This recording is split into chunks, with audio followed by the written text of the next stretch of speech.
जी अस्सलाम वालेकुम। Lecture number 3।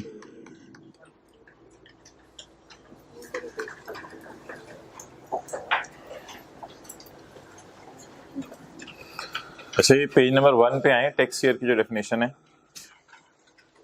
इसमें पॉइंट नंबर 6 और 7 में क्या फ़र्क है। 6 में ये है कि आपने एप्लीकेशन दी, वो सिरे से ही रिजेक्ट कर दी गई कमिश्नर की तरफ से, यानी आपको इजाज़त मिली नहीं, लेकिन रिजेक्शन से पहले वो रीजंस बताएगा। और 7 में ये है कि आपको इजाज़त मिल चुकी थी और मिली हुई इजाज़त बाद में क्या हो गई, विड्रॉ हो गई। तो 6 में सिरे से इजाज़त मिली नहीं और 7 में मिल के इजाज़त विड्रॉ हो गई। आगे आ जाओ भाई, ये जगह बनाई है इन्होंने। ओके, अच्छा अब आए सेक्शन 83 में।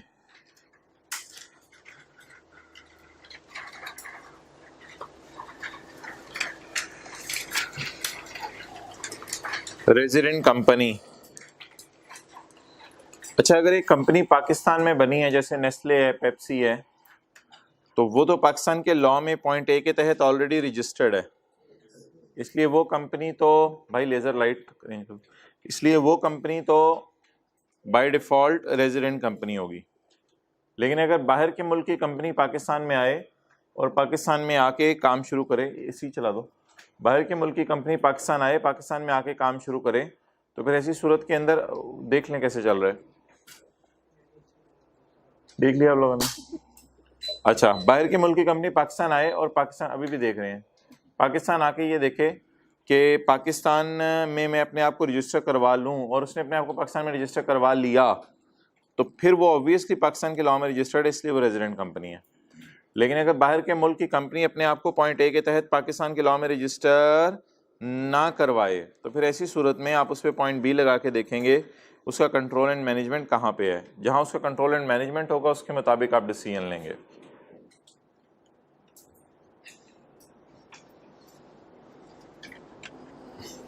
ओके, होमवर्क वाले सवाल में कोई मसला? क्वेश्चन नंबर 17 था, 11 था, पता नहीं हो गया सारा।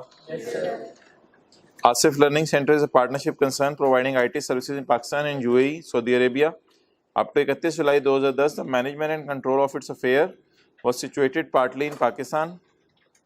Up to 31 जुलाई, 31 जुलाई तक, 31 जुलाई 2010 तक। ये टैक्स ईयर कौन सा है? 2011। शुरू कब हुआ होगा? 1 जुलाई 10 को, और ख़त्म कब होगा? 30/11 को। ये मिट क्यों रहे साथ साथ? ये देखिए जादू हो रहा है। However, with effect from 1 अगस्त 2010, 1 अगस्त 2010 से the entire management and control of affairs of the partnership was shifted to Dubai. तो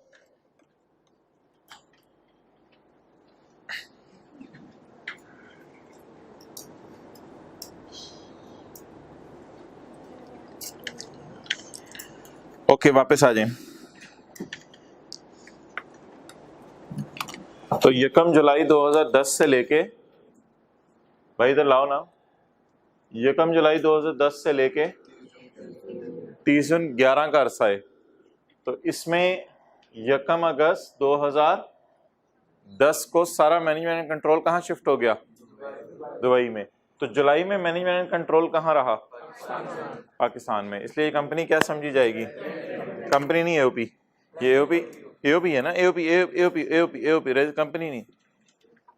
तो ये AOP रेजिडेंट AOP होगी, क्योंकि पार्टली बी कंट्रोल। अच्छा, सारे पार्टनर आए हैं या थोड़े से?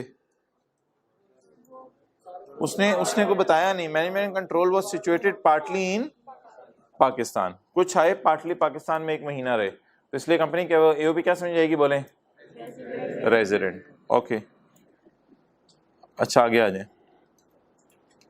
अच्छा, ये ना कल एक डेफिनेशन हमने की थी पर्सन की, तो ये ज़रा मैंने थोड़ी सी ज़्यादा इसको एक्सप्लेन किया चीज़ को, तो इसमें अगर आपने कोई चीज़ कल नोट नहीं की थी तो वो देख लें। पर्सन इंडिविजुअल भी है, AOP भी है, और कंपनी भी है। ये तो कल इतना सा आपको बताया था, लेकिन ये कुछ ज्यादा तफसील अब मैंने नोट की हुई है, ये अगर आप नोट करना चाहें। आगे इंडिविजुअल क्या हो सकता है? AOP, company, resident. ये यहां ये वाली तफसील आपने शायद नोट नहीं की थी। और अगली बात, रेजिडेंट कंपनी में फॉल क्या करती है? प्रोविंशियल गवर्नमेंट और लोकल गवर्नमेंट। रेजिडेंट कंपनी में कौन फॉल करता है? प्रोविंशियल गवर्नमेंट और, हाँ, पर्सन में फेडरल गवर्नमेंट भी एक पर्सन है, ये अगर आप नोट करना चाहें। फेडरल गवर्नमेंट भी एक पर्सन है, लेकिन ये कंपनी नहीं है। तो पर्सन अब आप चार कह सकते हैं, इंडिविजुअल, एओपी, कंपनी और फेडरल गवर्नमेंट। और फेडरल गवर्नमेंट कौन सा पर्सन होगा? Resident person, non resident person? Resident person. भाई ये बैग उठाएं, इस रो में एक जगह बनवाएं, ये रो में बैग पड़ा हुआ है और अगली उस रो में भी एक भाई आ जाए, टाइम पे आया करें और ये सेकंड लास्ट और थर्ड लास्ट रो में भी एक दफा जगह बना दें एक बंदे की, सेकंड लास्ट और थर्ड लास्ट रो में।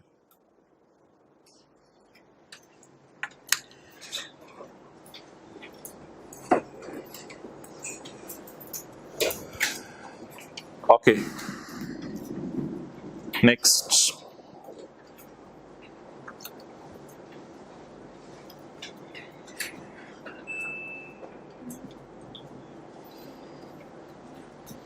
पर्सन की डेफिनेशन,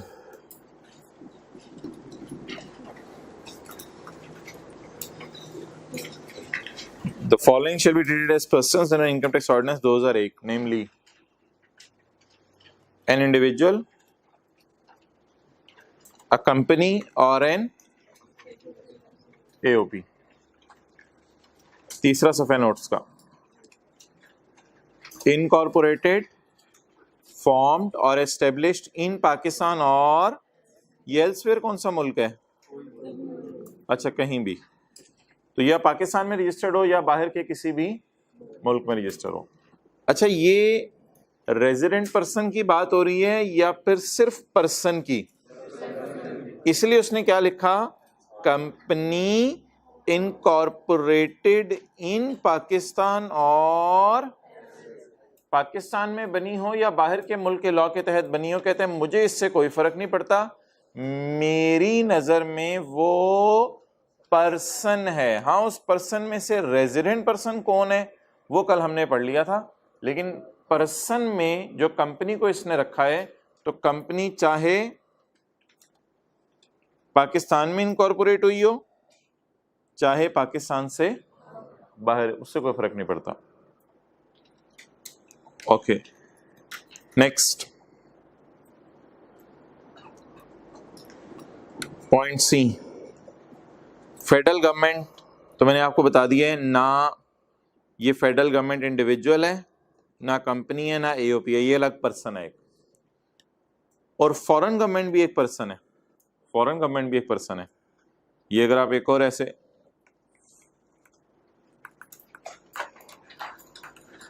फॉरेन गवर्नमेंट एक अलग पर्सन है, लेकिन ना ये इंडिविजुअल है, ना एओपी है, ना कंपनी है। ओके भाई, टाइम पे आया करें।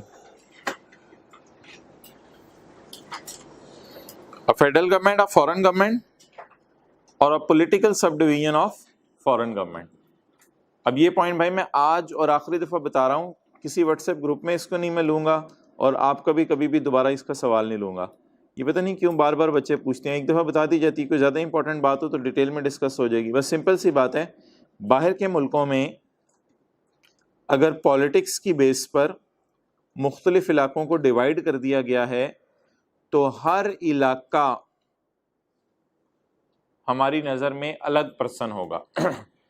पाकिस्तान में पॉलिटिक्स की बेस पे किसी इलाके को डिवाइड नहीं किया गया, लेकिन बाहर के मुल्कों में पॉलिटिकल पार्टीज़ की बेस पे कहें कि मशरिक़ का इलाका फ़लाँ पॉलिटिकल पार्टी का है, मगरिब का इलाका फ़लाँ पॉलिटिकल पार्टी का है, तो मुल्क का मशरिकी हिस्सा जो है अलग पर्सन समझा जाएगा, मुल्क का मगरबी हिस्सा अलग पर्सन समझा जाएगा। बस इससे ज़्यादा इसमें कोई बात करने की ज़रूरत नहीं। अब political subdivision of a foreign government. अगर फॉरेन गवर्नमेंट पॉलिटिक्स की बेस पे अपने इलाके तकसीम कर ले तो वो हर इलाका जो तकसीम किया हुआ अलग पर्सन समझा जाएगा। अब पब्लिक इंटरनेशनल ऑर्गेनाइजेशन ये तो कई हो सकती हैं, जैसे यूनिसेफ है या वर्ल्ड हेल्थ ऑर्गेनाइजेशन है, कोई भी हो सकते हैं, IMF हो सकता है। तो पब्लिक इंटरनेशनल ऑर्गेनाइजेशंस ये सारे हमारे लॉ की नज़र में पर्सन हैं।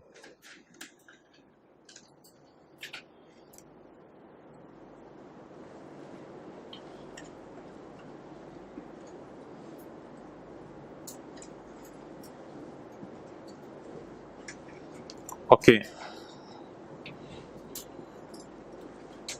कंपनी, कल हमने रेजिडेंट और नॉन रेजिडेंट कंपनी को पढ़ा था, आज हम पढ़ेंगे कंपनी को।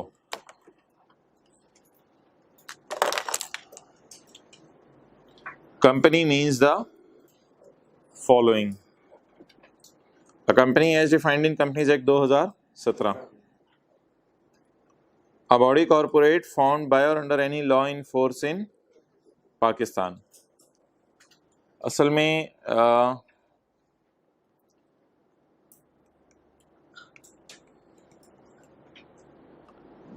अच्छा, इसमें पुराना लॉ था कंपनीज ऑर्डिनेंस 1984, उससे पहले भी एक लॉ था,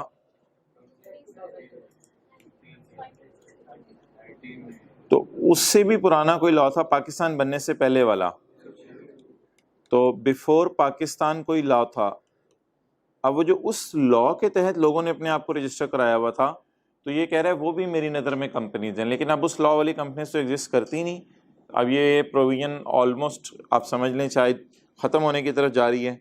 लेकिन वैसे ही बस एक बात याद रखनी पड़ेगी, अब बॉडी कॉरपोरेट चंद लोग जो फॉर्म हुई, बनी, बाय हुकूमत ने बनाई या फिर खुद बनी और हुकूमत के अंडर आके अपने आप को पाकिस्तान के किसी भी लॉ में क्या करवा लिया, रजिस्टर करवा लिया। तो ये पाकिस्तान के बनने से पहले का कोई लॉ होगा जिसमें इन्होंने अपने आप को रजिस्टर करवाया होगा। तो बस इससे ज़्यादा इस पर कोई बात करने की ज़रूरत नहीं, याद कर लें। बहरहाल बॉडी कॉरपोरेट फॉर्म्ड बाय और under any law in force in Pakistan, जो पाकिस्तान में उस वक्त मौजूद था, इन फोर्स इन पाकिस्तान। मुदारबा की लकीरी डेफिनेशन हमारे सिलेबस में नहीं है, वरना मैं इसको भी आपको एक्सप्लेन कर देता। बहरहाल मुदारबा में ये होता है एक बंदा अपना पैसा डालता है, दूसरा बंदा अपनी सर्विसेज डालता है और फिर कारोबार होता है। बस इससे ज़्यादा जानना ज़रूरी नहीं। Point D, a body incorporated, चंद लोग मिले किसी कानून के तहत of a country outside Pakistan, Pakistan से बाहर के कानून के तहत चंद लोग आपस में मिले और बाहर के कंपनीज के लॉ के तहत इनकॉर्पोरेट करा लिया। मिसाल के तौर पे चाइना के अंदर होगा कंपनीज एक्ट 2002, हो सकता है चाइना में कंपनीज एक्ट 2002 हो। इसी तरह बांग्लादेश के अंदर कंपनीज एक्ट 1986 हो। तो अगर दुनिया में 250 ममालिक हैं तो 250 में से जो एक मुल्क है पाकिस्तान, उसकी जितनी कंपनीज हैं वो पॉइंट ए में फॉल कर गई, और बाकी जो 249 कंट्रीज़ हैं दुनिया में, उनके जितने भी कंपनी लॉज हैं उनके नाम तो यहाँ नहीं लिखे जा सकते, वो पॉइंट डी में फॉल कर गई। तो ए और डी आपस में एक जैसी बात ही कर रहे हैं, लेकिन ए उस कंपनी की बात कर रहा है जो पाकिस्तान में रजिस्टर्ड है, और डी उस कंपनी की बात कर रहे हैं। मिसाल के तौर पे नाइकी एक कंपनी है, वो कहती है मैं बाहर के मुल्क में रजिस्टर हूँ, तो बस उसकी बात कर रहा है point D. A body incorporated, चंद लोग मिले किसी कानून के तहत, वो कानून पाकिस्तान से बाहर बना था। कौन सा कानून था? बिल्कुल ऐसा कानून था जैसे ये कंपनी लॉ का कानून है, लेकिन उसमें इनकॉर्पोरेशन पाकिस्तान में नहीं होती, वो कहाँ होती है? बाहर के मुल्क में। तो पॉइंट ए और डी सेम चीज़ें।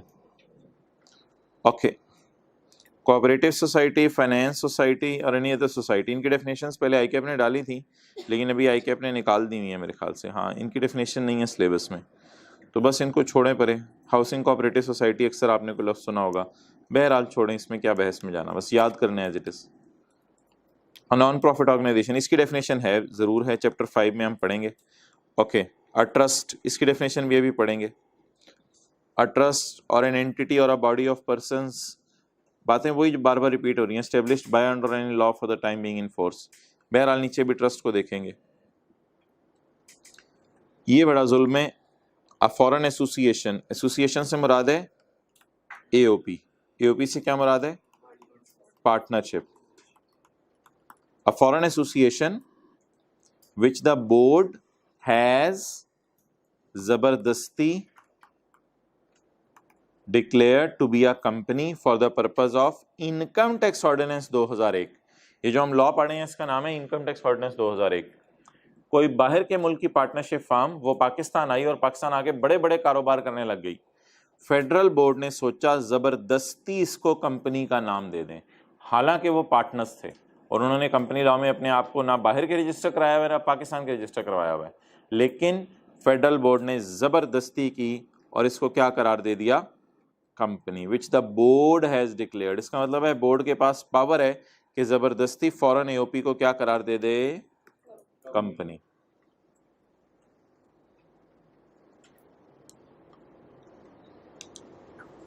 ओके, ये बात कल भी हो चुकी है कि कंपनी की डेफिनेशन में प्रोविंशियल गवर्नमेंट भी है और लोकल गवर्नमेंट भी है, और बल्कि कल ये बात हुई थी कि ये दोनों रेजिडेंट कंपनीज हैं। ये दोनों क्या हैं?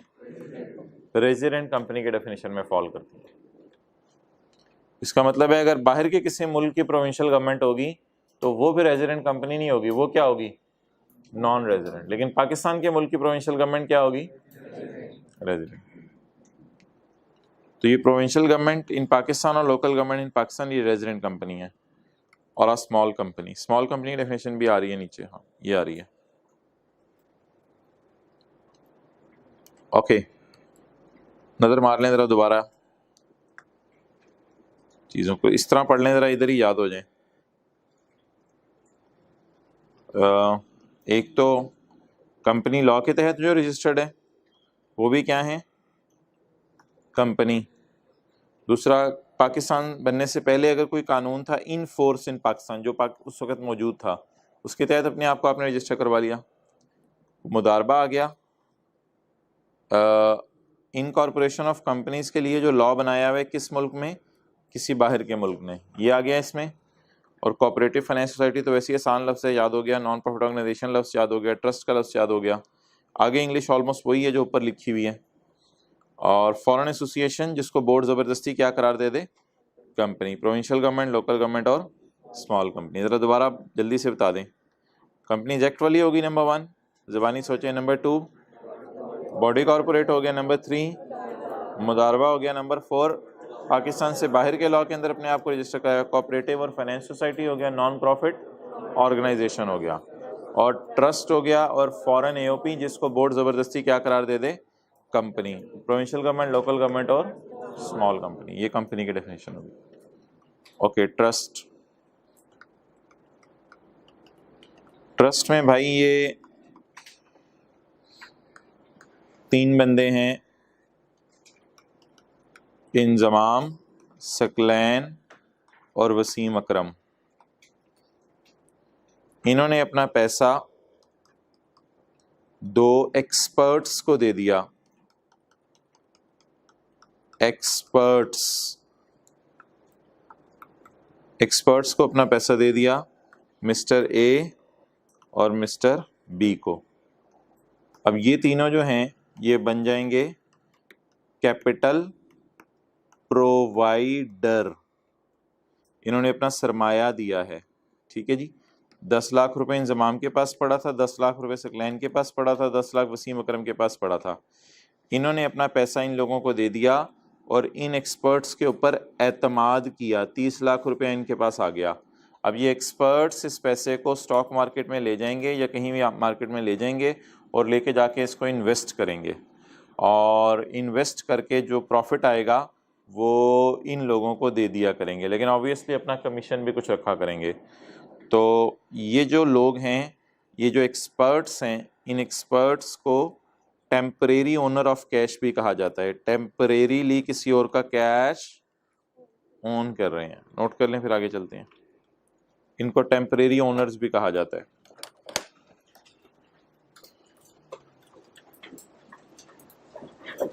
तो ये जो राइट वाले 3 लोग हैं, इन्होंने लेफ्ट वाले 3 लोगों पे एतमाद किया है। राइट लेफ्ट सही है ना आपका, रिक्शा वाला मुड़ जाता है फिर आप कहते हैं हो मैंने गलत बता दिया था।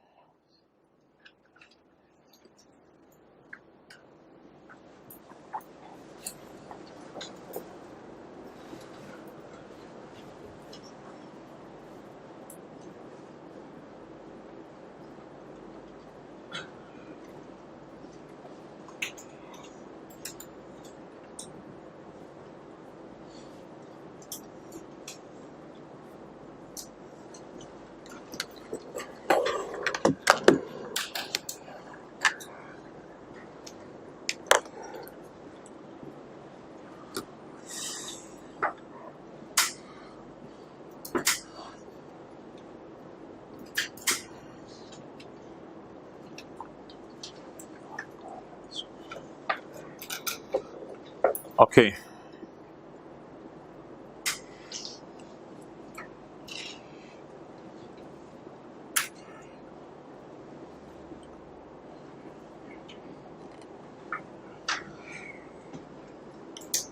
ट्रस्ट मीन्स एन ऑब्लिगेशन, ये एक जिम्मेदारी होती है attach to the ownership of property, जिसमें आपको कैश की ओनरशिप दे दी जाती है। ये अराइज होती है कॉन्फिडेंस देने से। उन तीन लोगों ने दो को कॉन्फिडेंस दिया है, arise out of confidence given to, तीन लोगों ने दो को कॉन्फिडेंस दिया है, and accepted by the temporary owner, और टेम्परेरी ओनर ने उनको एक्सेप्ट किया। रियल ओनर वही थे, वो जो तीन लोग थे, एक्सेप्टेड बाय टेम्परेरी ओनर। तो कॉन्फिडेंस दिया जाता है उन तीन लोगों की वजह से, और ये दो लोग इस कॉन्फिडेंस को एक्सेप्ट कर लेते हैं, हाँ हाँ हम तुम्हारा पैसा संभाल के रखेंगे। इससे क्या होता है, for the benefit of an other, other से मुराद तीन लोग हैं, अदर से मुराद तीन लोग हैं वो जिन्होंने पैसा डाला है, जिन्हें मैंने कैपिटल प्रोवाइडर कहा है।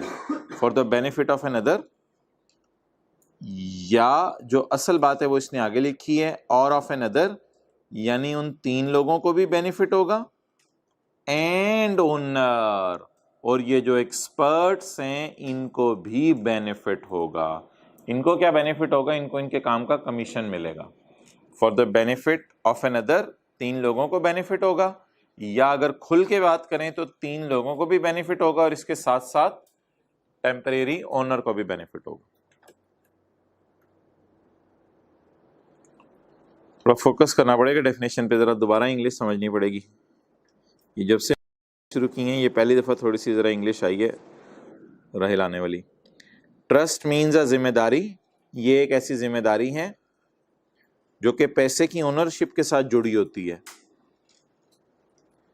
ये अराइज होने की वजह क्या होती है, देने वाले कॉन्फिडेंस देते हैं और कुछ आगे बढ़ के कॉन्फिडेंस लेते हैं, एक्सेप्ट करते हैं।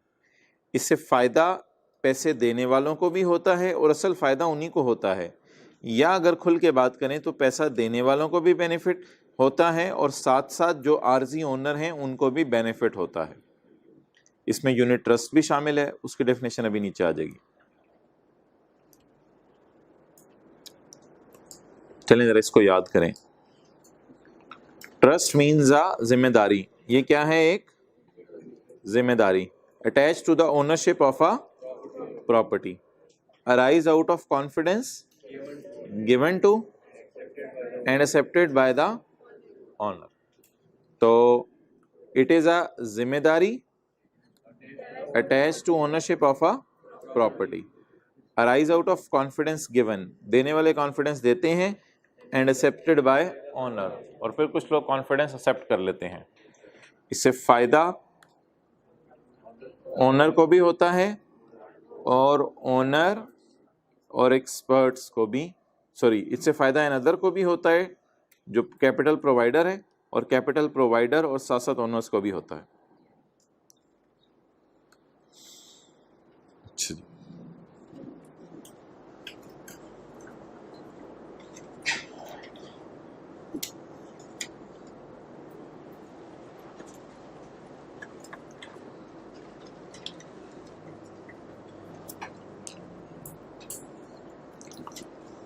ओके ओके,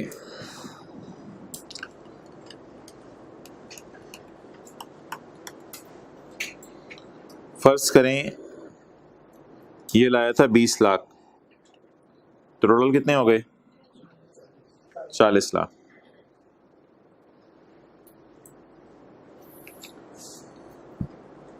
चिड़ियाघर में 5 लोग गए एक फैमिली के, तो उनको 50 रुपए की 5 टिकट्स मिलेंगी। 50 रुपए की 5 टिकट्स, एक टिकट 10 रुपए की।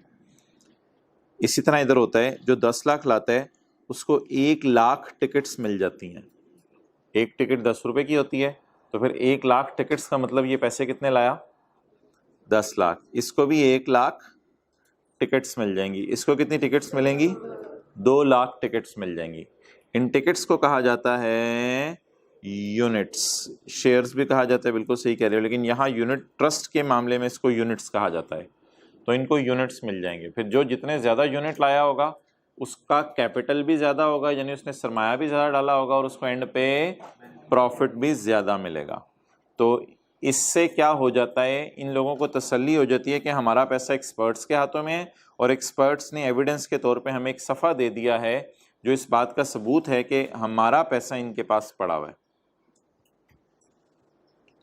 तो ये एक्सपर्ट्स ही टिकट्स बनाते हैं, यूनिट्स तकसीम करते हैं। एक्सपर्ट्स पैसा लेके एक्सपर्ट्स यूनिट्स तकसीम करते हैं। लाख यूनिट्स एक को दे दिए, लाख एक को, लाख एक को। ये बिल्कुल टिकट की तरह होता है, जिस तरह जो है वो चिड़ियाघर की टिकट मिलती है।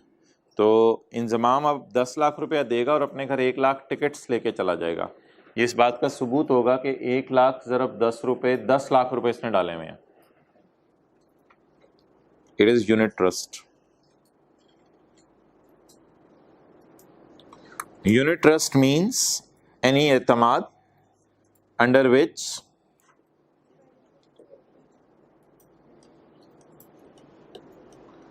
बेनिफिशियल इंटरेस्ट से मुराद अमाउंट है, पैसे हैं, क्योंकि आपका जो बेनिफिट है वो पैसों का है, आपने अपने पैसे डाले हुए हैं। बेनिफिशियल इंटरेस्ट ज़रा मुश्किल लफ्ज़ है, इससे मुराद वो अमाउंट है, मनी है जो आपने पैसे डाले हुए हैं। Unit trust is any trust under which the पैसे आर डिवाइडेड इनटू यूनिट्स। पैसों को किस में डिवाइड कर दिया जाता है? सो डैट द हक ऑफ द बेनिफिशरी। बेनिफिशरी से मुराद यहाँ 3 लोग हैं इस वक्त, एक्सपर्ट्स नहीं, ओरिजिनल ओनर, टेम्परेरी ओनर नहीं।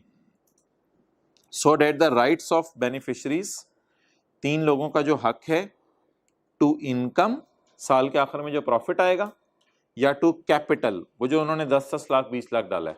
टू इनकम और कैपिटल। कैपिटल वो सरमाया होता है जो आप डालें, प्रॉफिट वो होता है जो साल के एंड पे आता है। टू इनकम और capital R determined by number of units held, क्योंकि यूनिट्स जिसके पास ज्यादा होंगे उसको प्रॉफिट ज्यादा मिलेगा, डायरेक्टली प्रोपोर्शनल होगा।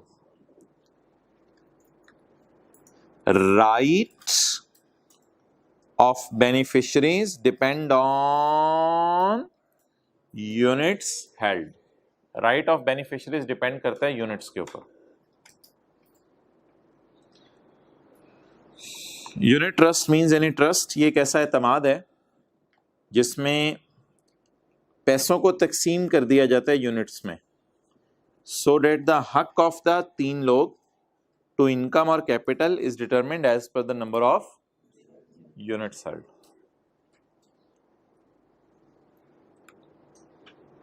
अच्छा, ये पहली दफा आप देखने लगे हैं जी रेट ऑफ टैक्सेस। कंपनीज के लिए टैक्स रेट है, 2022 का हमारा साल चल रहा है, 1 जुलाई 2021 से 30 जून 2022। आज क्या तारीख है? 6 अक्टूबर। ऑनलाइन में तो ये 8 अक्टूबर को अपलोड होगा लेक्चर, 6 अक्टूबर।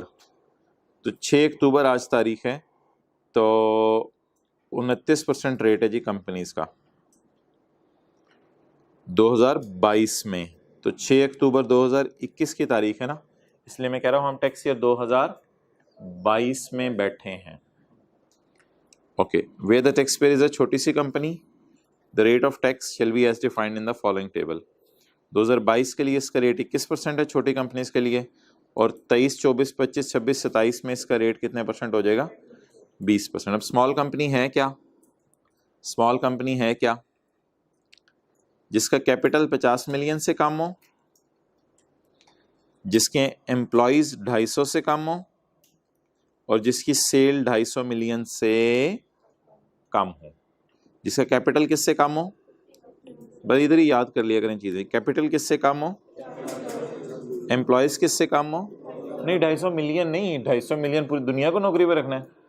250 मिलियन। एम्प्लॉयज किससे कम हो? 250 से। और सेल किससे कम हो? 250 मिलियन से। Okay. Small company means a company registered on और आफ्टर यकम जुलाई 5। ये उसने इसलिए लिखे कि ये कॉन्सेप्ट यकम जुलाई 5 में आया था, उससे पहले ये कॉन्सेप्ट लॉ में था ही नहीं। ये कानून असल में इनकम टैक्स ऑर्डिनेंस जो हमारा है ये 2001 में आया था, ITO 2001 2001 में आया था। लेकिन ये जो स्मॉल कंपनी का तस्वुर है ये बड़ी लेट आया था, यकम जुलाई 5 में पहली दफ़ा आया था। Small company means a company registered on और आफ्टर यकम जुलाई 5 under the companies act 2017 which has paid up capital plus undistributed reserves. Undistributed reserves होते हैं प्रॉफिट्स, अनडिस्ट्रीब्यूटेड रिजर्व्स होते हैं प्रॉफिट्स, यानी कैपिटल और वो प्रॉफिट जो अभी तक लोगों में ड्राइंग करके घर लेके नहीं गए। इंट्रो आपने पढ़ी हुई है, प्रॉफिट्स अगर ड्रॉ हो जाएं तो वो तो घर चले गए। अनडिस्ट्रीब्यूटेड प्रॉफिट्स का क्या मतलब है? जो अभी तक ड्रॉ नहीं हुए, अभी तक घर नहीं गए, यानी बिजनेस ने कमा लिए हैं और बिजनेस में ही पड़े हैं या ओनर घर लेके चले गए हैं। तो अनडिस्ट्रीब्यूटेड रिजर्व से मुराद है अनडिस्ट्रीब्यूटेड प्रॉफिट्स। तो कैपिटल प्लस प्रॉफिट मिला के कितना हो? 50 मिलियन से कम, नॉट एक्सीडिंग 50। 50 से बढ़े ना, 50 हो सकता है, 50 हो सकता है, याद रखिएगा, नॉट एक्सीडिंग 50, 50 से बढ़े ना। अगर 50 भी है तो ये स्मॉल कंपनी है। एम्प्लॉइज 250 भी हैं तो ये स्मॉल कंपनी है। At any time during the year, साल में एंड पे नहीं, अगर एंड पे लिखा होता फिर और मतलब होता है। Any time during the year, पूरे साल एक दिन भी आपके एम्प्लॉय 250 से बढ़ने चाहिए। कई दफ़ा ऐसा होता है लोग 260 एम्प्लॉयज़ रख लेते हैं और फिर साल के एंड पे जो है वो 12 एम्प्लॉयज़ निकाल देते हैं नौकरी से, तो वो भी स्मॉल कंपनी नहीं होगी, क्योंकि साल के दौरान तो एम्प्लॉयज़ 250 से बढ़ गए ना। और साल की सेल आपकी, टर्नओवर से क्या मुराद है? सेल आपकी 250 मिलियन से ज़्यादा ना हो, 250 मिलियन हो सकती है सेल, तो आप क्या समझे जाएंगे?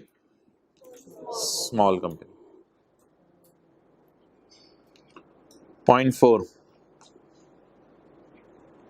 is not formed by throwing up or rejoining of a business already in existence।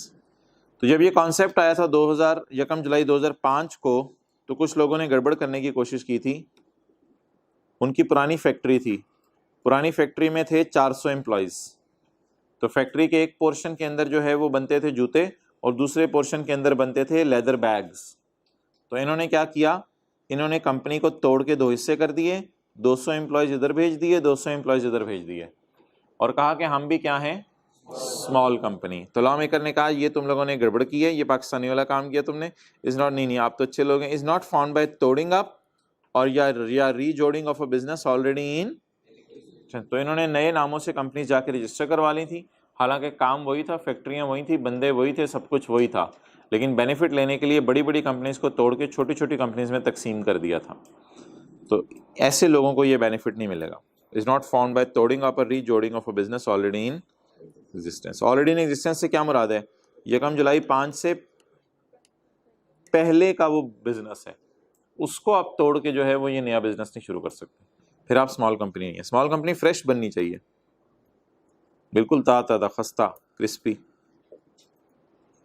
नाश्ता भी नहीं किया होता ऊपर से ऐसी बातें। Point 5 is not a small and, वो स्मॉल एंड मीडियम एंटरप्राइज नहीं होनी चाहिए भाई। स्मॉल एंड मीडियम एंटरप्राइज की डेफिनेशन हम पढ़ेंगे, इसकी डेफिनेशन पेंडिंग है। स्मॉल एंड मीडियम एंटरप्राइज कोई और चीज़ है, उसकी डेफिनेशन हम पढ़ेंगे।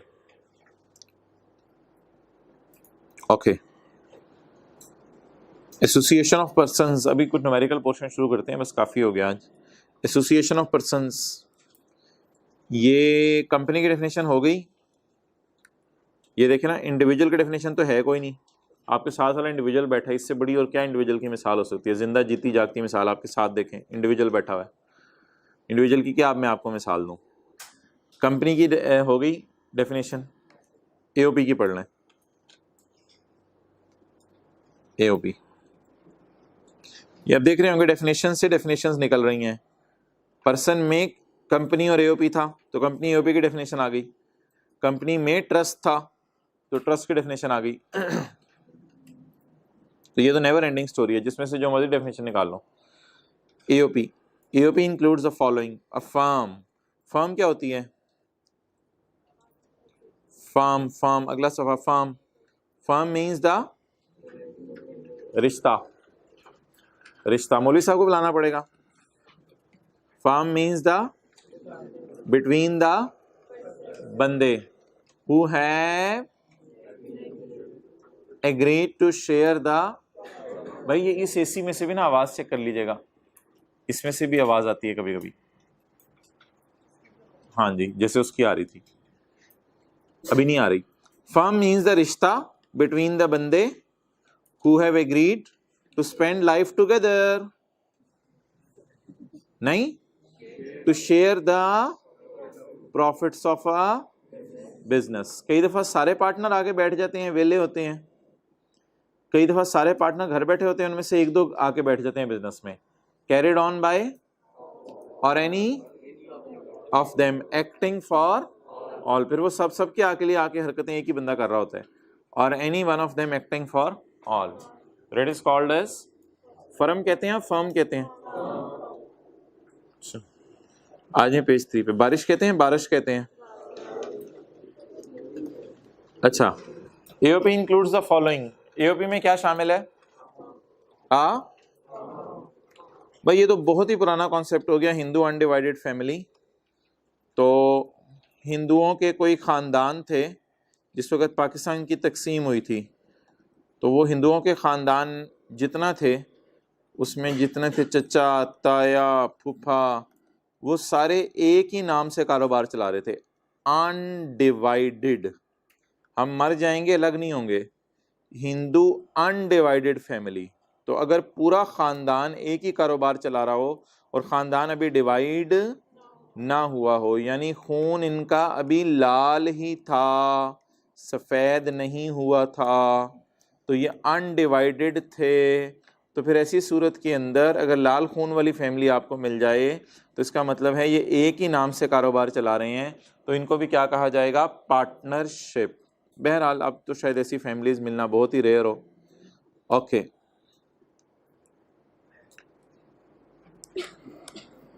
Point C, any artificial juridical person. इस पे भी मोहतरम मैं कुछ ज़्यादा डिस्कशन नहीं करूँगा, ना कोई सवाल लिया करूँगा। इस पे भी अक्सर बच्चे बाद में पूछ रहे होते हैं, ये इसका ज़रा मतलब दोबारा बता दें। भाई ये असल में ऐसे एक मिसाल दे दूं, जैसे मॉडल टाउन सोसाइटी है, model town young students society. ऐसे ही कुछ लड़कों ने मिलके एक सोसाइटी बना ली लोगों की वेलफेयर के लिए। लोगों की वेलफेयर के लिए एक सोसाइटी बना ली, वो पैसे इकट्ठे करते हैं फिर गरीबों में बांट देते हैं। अब ये आर्टिफिशियल यानी मसनूई कानून की नज़र में बंदे समझे जाएंगे, आर्टिफिशियल कानून की नज़र में बंदे समझे जाएंगे। Model town young student society welfare के लिए बना ली।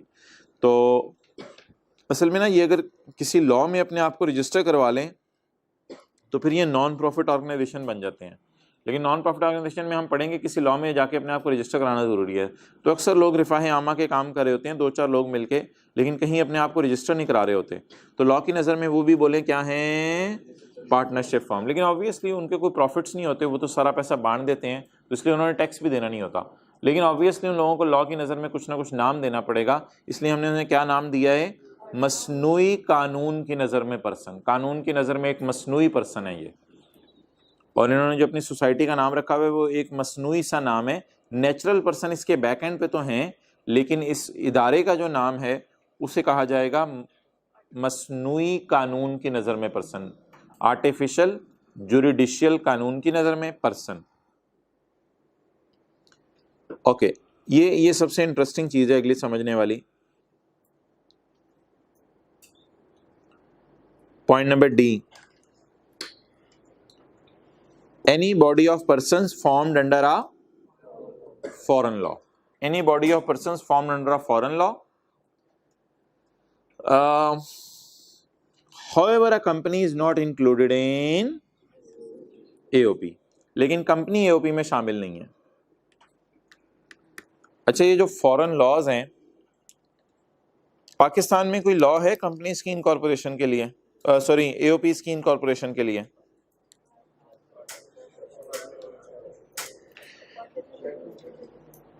पार्टनरशिप एक्ट जो है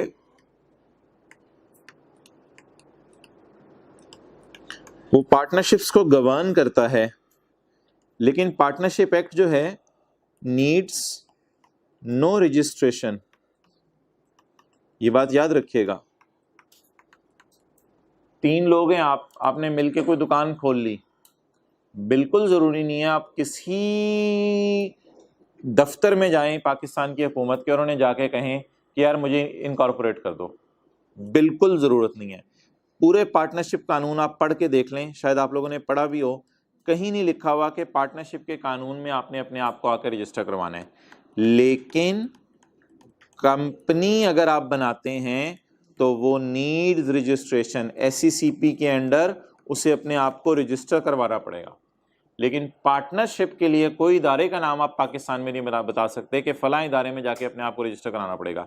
हाँ, पार्टनरशिप फर्म साल के एंड पे FBR को टैक्स देगी, वो अलग बात है। उसका मतलब ये नहीं कि उसने अपने आप को जाके किसी इदारे के तहत रजिस्टर कराया, उसने तो हर बंदे की तरह टैक्स जमा कराया साल के एंड पे। तो हुकूमत को जाके बताना कि मैंने पार्टनरशिप फर्म बना ली है, ये बिल्कुल ज़रूरी नहीं है। हाँ, साल के आखिर में FBR को आप टैक्स जमा करा दें, उसमें कोई हर्ज नहीं है। तो पार्टनरशिप एक्ट में कहीं नहीं लिखा हुआ कि पार्टनरशिप फर्म अपने आप को आके क्या करवाए, रजिस्टर करवाए। अच्छा, अब ये तो बात तो कर दी मैंने आपसे पाकिस्तान की। बाहर के मुल्क में ऐसा ज़रूरी नहीं है।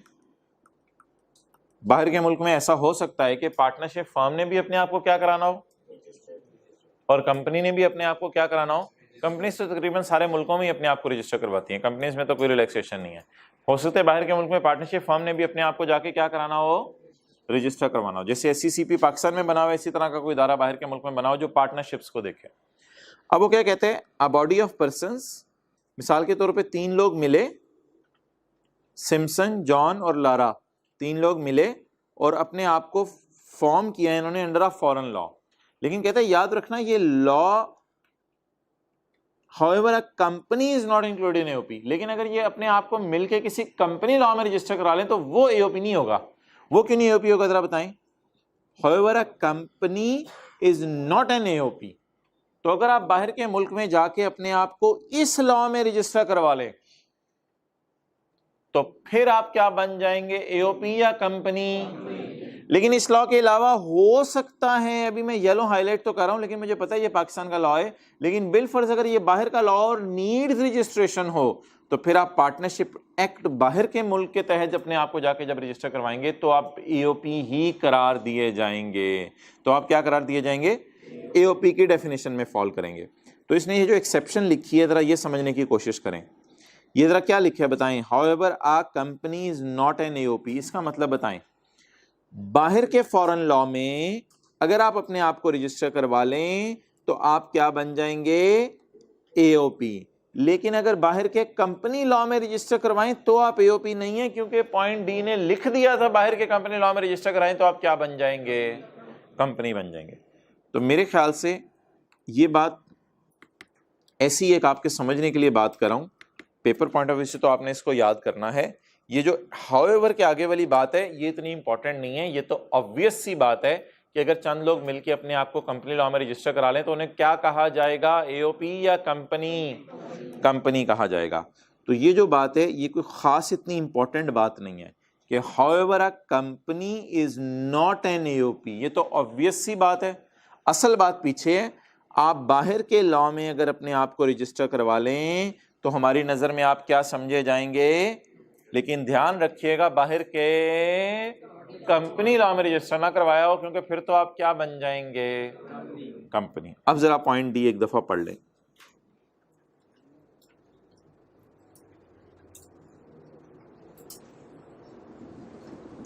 इससे कंपनीज ऊपर वाले पॉइंट D में ऑलरेडी कवर्ड है, वो जो ऊपर वाला एक पॉइंट D भी आ रहा था, ये वाला पॉइंट D, कंपनीज ऊपर वाले पॉइंट D में ऑलरेडी कवर्ड है बाहर की कंपनीज। तो बाहर की कंपनीज अगर आप कंपनी लॉ में रजिस्टर करवा रहे हैं तो कंपनी है, और अगर बाहर पार्टनरशिप लॉ में रजिस्टर करवा रहे हैं तो आप क्या हैं, एओपी।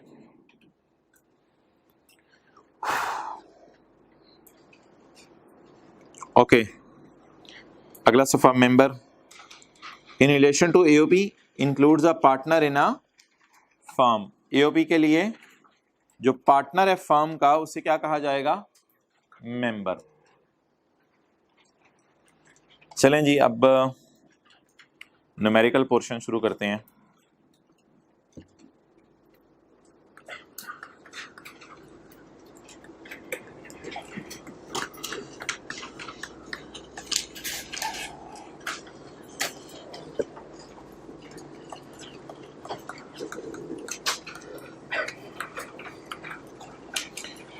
एक बंदा है राइज में नौकरी करता है, घंटे की कैशियर है, तो वो कौन सी इनकम कमा रहा है, इनकम फ्रॉम सैलरी। शाम को जाके उसने अपने घर के अंदर एक दुकान खोली हुई है जिस दुकान पे वो बोतलें और बिस्किट बेचता है, और 1 घंटा शाम को वहाँ दुकान खोल लेता है, तो वो कौन सी इनकम कमा रहा है, इनकम फ्रॉम बिजनेस।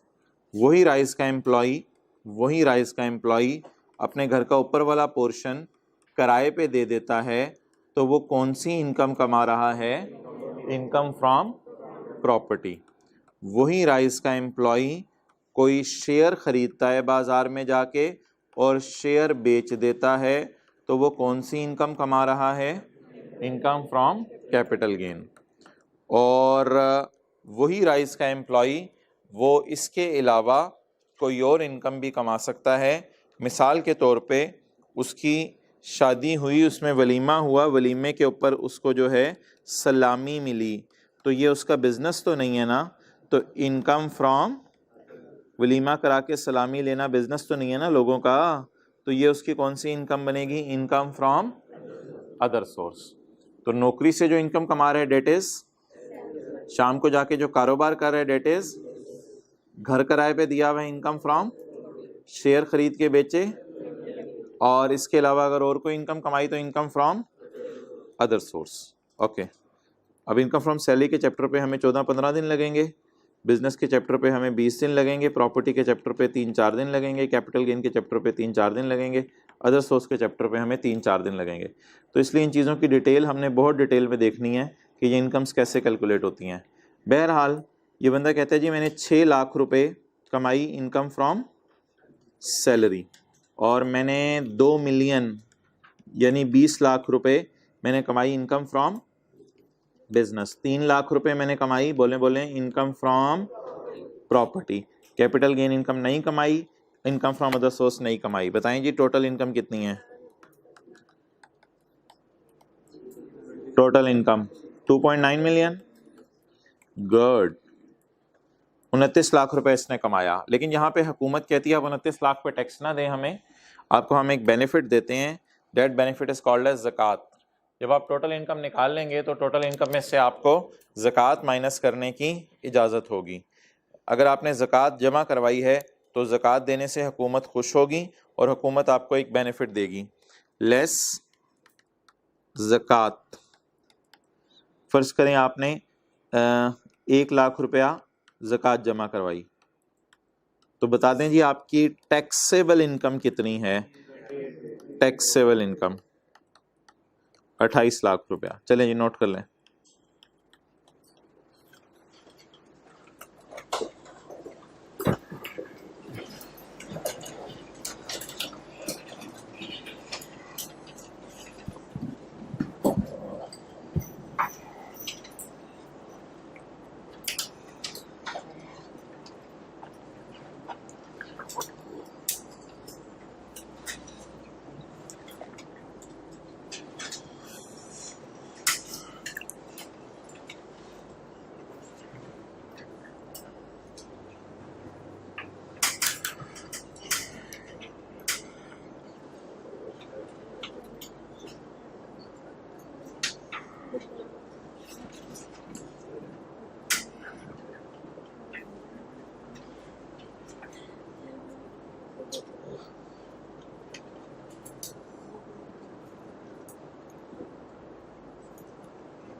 ओके, अब जी आप 28 लाख पे टैक्स निकालेंगे, लेकिन उससे पहले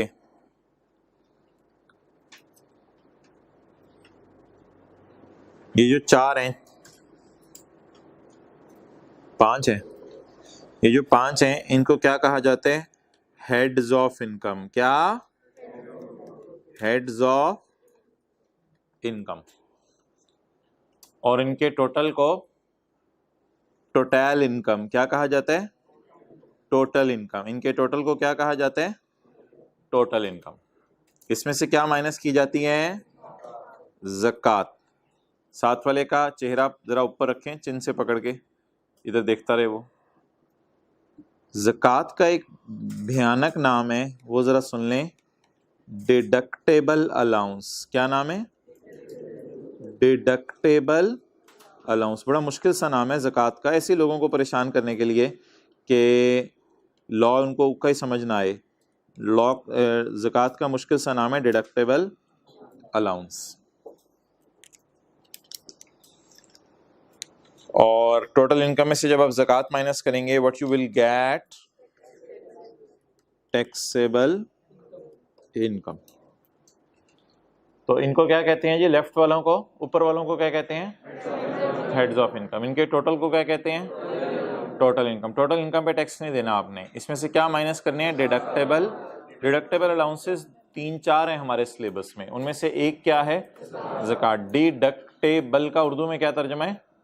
माइनस करने की इजाजत है, डिडक्टेबल। और ज़कात जब माइनस कर देते हैं तो जो जवाब आता है उसे क्या कहते हैं? Taxable income. ओके, अब अगले सफ़े पे आके ज़रा बताएं कि इसका टैक्स कैसे निकलेगा। ये टेबल के ऊपर कोई 2 लाइनें लिखी हुई हैं, इनको छोड़ें अभी। बताएं इसका टैक्स कैसे निकलेगा। Where taxable income does not exceed 4 lakh. अगर एक बंदे की 4 लाख से इनकम ना बढ़े तो इसकी तो 4 लाख से इनकम बढ़ रही है। एक बंदा कहते हैं मेरी दही भल्ले की दुकान है, मैं साल में 3 लाख कमाता हूँ, उसे क्या खुशखबरी सुनाएंगे? तुम्हारा टैक्स माफ है। अच्छा, अगर किसी बंदे की इनकम 4 लाख से ज़्यादा हो जाए लेकिन 6 लाख से कम हो, हमारे वाला बंदा तो नहीं है ये, हमारे वाला बंदा तो नहीं है। 4 से 6 लाख के दरमियान तो नहीं कमा रहा, ये तो अच्छे खासे पैसे कमा रहा है। आगे चलें, अगर एक बंदे की इनकम 6 लाख से ज़्यादा हो जाए लेकिन 12 लाख से, हमारे वाला बंदा तो नहीं है ये, इसने तो लूट मचाई हुई है, ये तो 12 लाख से बहुत ज़्यादा कमा रहा है। अगर एक बंदे की इनकम 12 लाख से ज़्यादा हो जाए लेकिन 24 लाख से कम हो, हमारे वाला बंदा तो नहीं है ये तो कितना कमा रहा है? 28 लाख कमा रहा है। Point 5, where the taxable income exceed 24 lakh but does not exceed ₹30 lakh, हमारे वाला बंदा है ये 24 लाख से 30 लाख के दरमियान कमा रहा है। तो इस में आके ये फंस गया। तो ये जो सीरियल नंबर 5 है इसके ऊपर ये लगेगा। अगर एक बंदा 24 लाख से 30 लाख के दरमियान कमाए तो इस पे कौन सा सीरियल लगेगा? सीरियल 5 लगेगा। ये पेपर में टेबल अब आप क्या करेंगे, कल तक याद करके सुना देंगे सारा? वैसे पेपर में गिवन होगा। अच्छा, तो 24 लाख से 30 लाख के दरमियान अगर ये कमा रहा है तो क्या होगा? 2.5 लाख तो देना ही देना है, बोलें, plus 20% of amount exceeding 24 lakh. ये जरा समझाने की कोशिश करें, इसका क्या मतलब है लाइन का? Plus 20% of amount exceeding 24 lakh. 24 lakh से जितनी इसकी अमाउंट बढ़ रही है उसके कितने परसेंट देने? 20%। और कितने पैसे फिक्स देने हैं और कितने पैसे परसेंटेज लगा के देने हैं? 24 लाख से जो बढ़ रहे हैं। अब जरा जाके देखते हैं कितने पैसे फिक्स देने ही देने हैं इसने। अब हम इसका क्या कैलकुलेट करने लगे हैं? टैक्स। 2.5 लाख रुपए तो इसने देने ही देने हैं, जमा, बोलें बोलें बोलें, 20% ऑफ अमाउंट एक्सीडिंग 24 लाख। अब जरा समझने की कोशिश करें, कमा कितने रहा है? 28 लाख, और 24 लाख से कितने ज्यादा कमा रहा है? 4 लाख। कहते हैं अमाउंट एक्सीडिंग 24 लाख पे आपने कितने % टैक्स देना है? 20%। तो 20% 28 लाख का लेंगे या 4 लाख का? 28 लाख 24 लाख से कितना ज्यादा है? 4 लाख। तो इस पे क्या लगाएंगे जी? 20% इंटू 4 लाख। ग्रैंड टोटल बता दें। 3,30,000। Okay guys, 3,30,000। तो बड़े होके अगर आपने 28 लाख कमाया तो 3,30,000 इमरान खान को दे देंगे? पता नहीं उस वक्त कौन होगा। अच्छा, बड़े होके 28 लाख कमाया तो 28 लाख में से 3 लाख नहीं देंगे, 25 लाख घर ले जाइएगा। नहीं, फिर उठो जाओ। क्यों पढ़ रहे हो? पास करने के लिए। तो पढ़ क्यों रहे हो फिर? पास करने के लिए। मैं कह रहा हूँ 28 में से 3,30,000 दे दोगे? हाँ दे देंगे। ये बात करो ना, वो खत्म हुई बात। ऐसी बात बढ़ा रहे थे, वो दे देंगे, बस बात खत्म हुई। कुछ 28 लाख है तो 3 लाख ज्यादा नहीं है? ज्यादा? 28 लाख में 3 लाख ज्यादा है?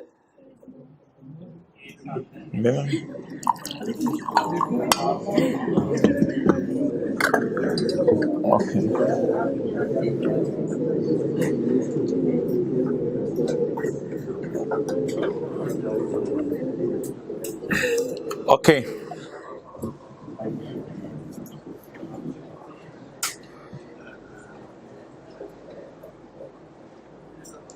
चलिए जी, पेज नंबर 4 पे थे हम।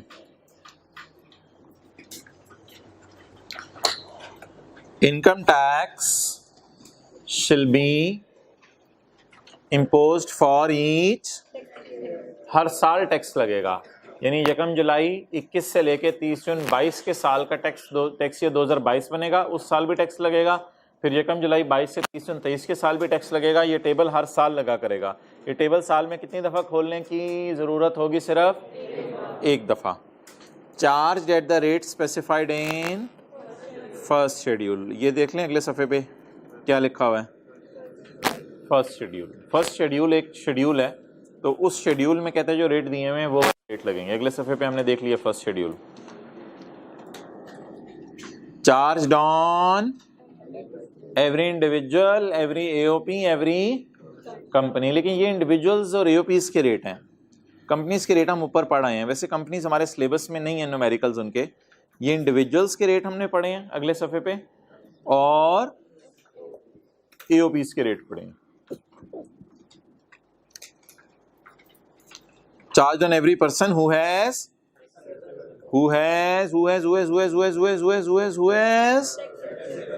taxable income। टोटल इनकम पे रेट लगेगा, टैक्सेबल इनकम पे, टैक्सेबल इनकम पे। Okay. The income tax shall be computed, अभी निकाला है वैसे हमने। Income tax shall be computed by applying the rate. Rate लगाया जाएगा टैक्स का, किसके ऊपर? टैक्सेबल इनकम पे रेट लगाया जाएगा, ना के टोटल इनकम पे। टोटल इनकम पे रेट नहीं लगेगा। रेट किस पे लगेगा? टैक्सेबल इनकम पे। एंड टैक्स डिस्काउंट्स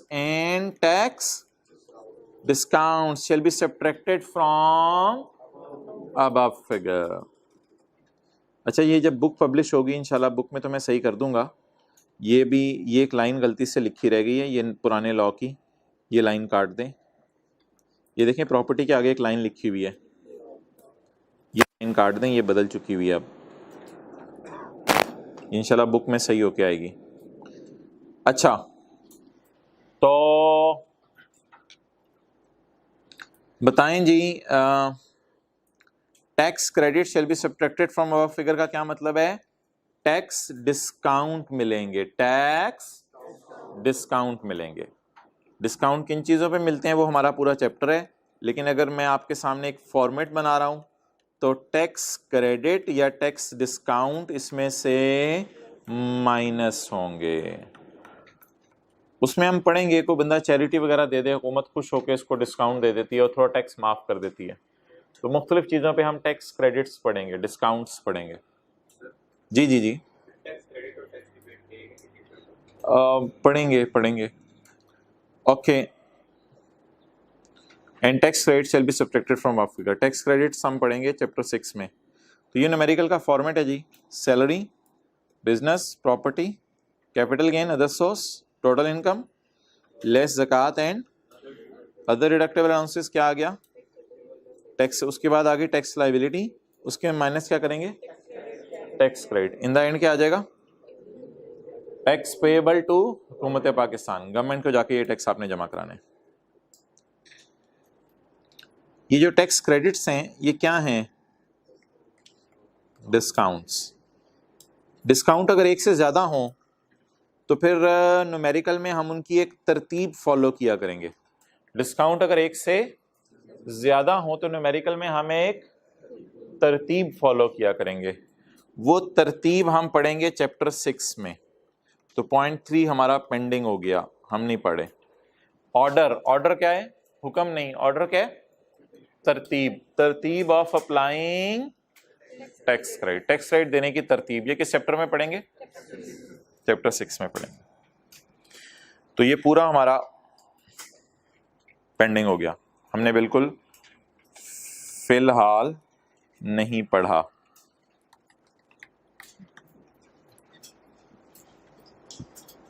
अच्छा चलें आ जाए टेबल की जान लें अगले सफ़े पे।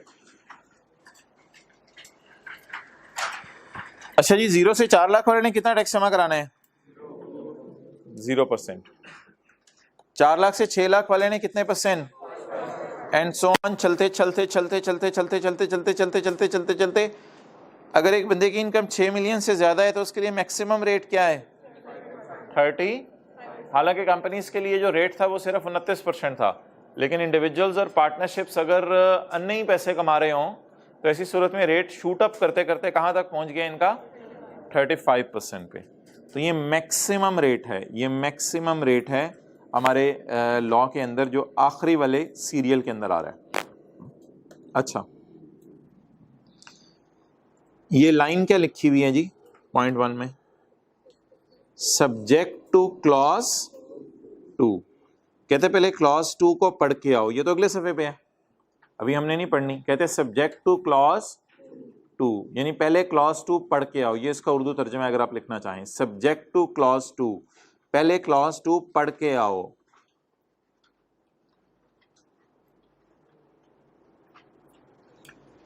सब्जेक्ट टू अब्बू परमिशन, मैं ट्रिप पे जाऊंगा। सब्जेक्ट टू अब्बू परमिशन यानी पहले अब्बू से पूछ के आओ। ये लफ्ज़ आप लोग वैसे इस्तेमाल नहीं करते सब्जेक्ट टू वाला, लेकिन ये लफ्ज़ आप इस्तेमाल कर सकते हैं आज के बाद। Subject to my friend consent I will eat burger today. Subject to.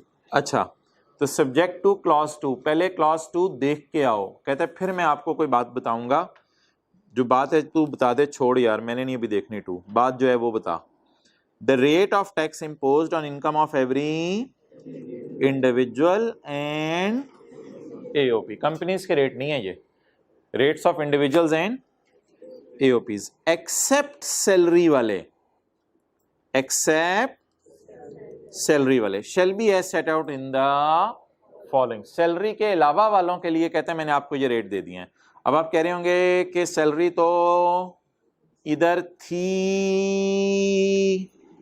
Salary तो इधर थी, तो यहां क्या लिखा हुआ है? एक्सेप्ट सैलरी वाले, एक्सेप्ट सैलरी वाले।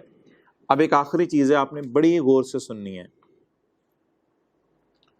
भाई। ये सैलरी वाला बंदा नहीं है, ये सैलरी नहीं कमा रहा, ये सैलरी ना होने के बराबर कमा रहा है। अब अगर एक बंदा सैलरी बहुत ज्यादा कमा रहा हो ना, तो कल मैं आपको बताऊंगा उसके लिए ना अगले सफ़े वाला टेबल है, और ये बड़ा रिलैक्सिंग टेबल है।